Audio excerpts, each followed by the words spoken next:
तियेड़ी कैसा भलाई जेड़ी जात मौला अमड़ सा मिलाई एड़ी कान तियेड़ी कैसा भलाई जेड़ी जात मौला अमड़ सा मिलाई जिंजी शान जिया जिंजी शान जिया खबर सब खुदा के जाओ जे मोहम्मद मिठे मुस्तफा के लखें लख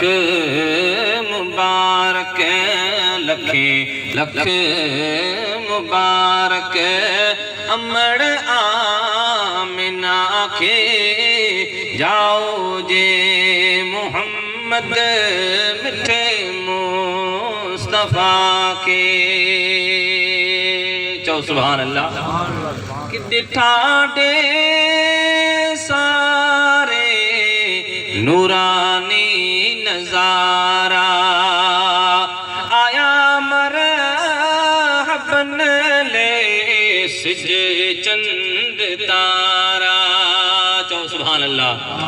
मुझे आका मदीने ताजदार ना पैदा कन थिया हुआ हजरत आमिना जी बतन में हुआ अने सिज चंद तारा आमिना के वदाई देना चन पिया मुबारक देना चन मुबारक आमिना तुझी बारगाह में तुझे घर में मदीने जो ताजदार अची पियो। चौ सुभान अल्लाह कि दिठा दे सारे नूरानी नजारा आया मरहबन ले सिज चंद तारा एड़ा बाग लगी व्या एड़ा बाग लगी व्या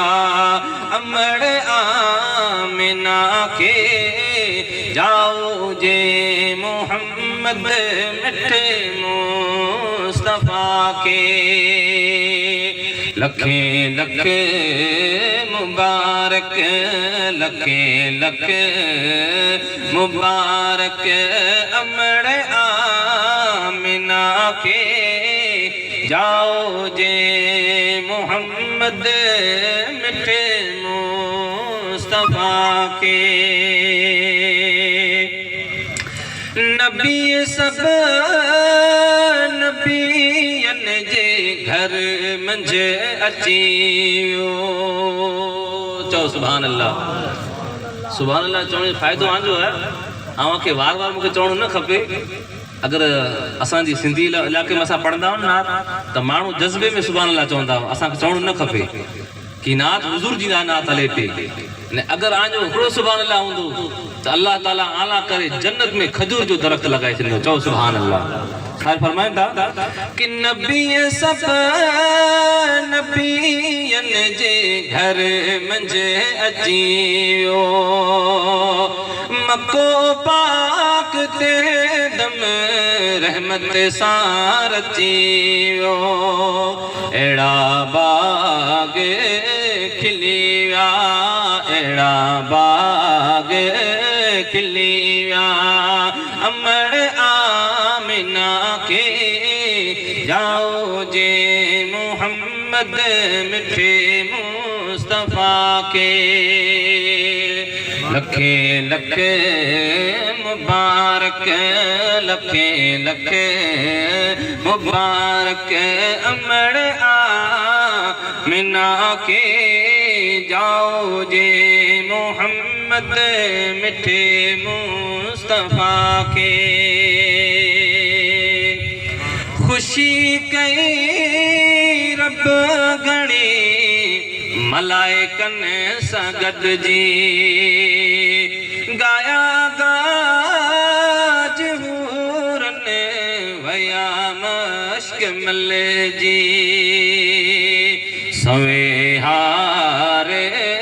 सिंघार सवे हार सिंघार जी जल माँ के जाओ जे मोहम्मद मिठे मुस्तफ़ा के लखे लख मुबारक लखे लख मुबारक अमड़ आमिना के जाओ जे मोहम्मद मिठे मुस्तफ़ा के दुरूद पाक अल्लाहुम्मा सल्ली अला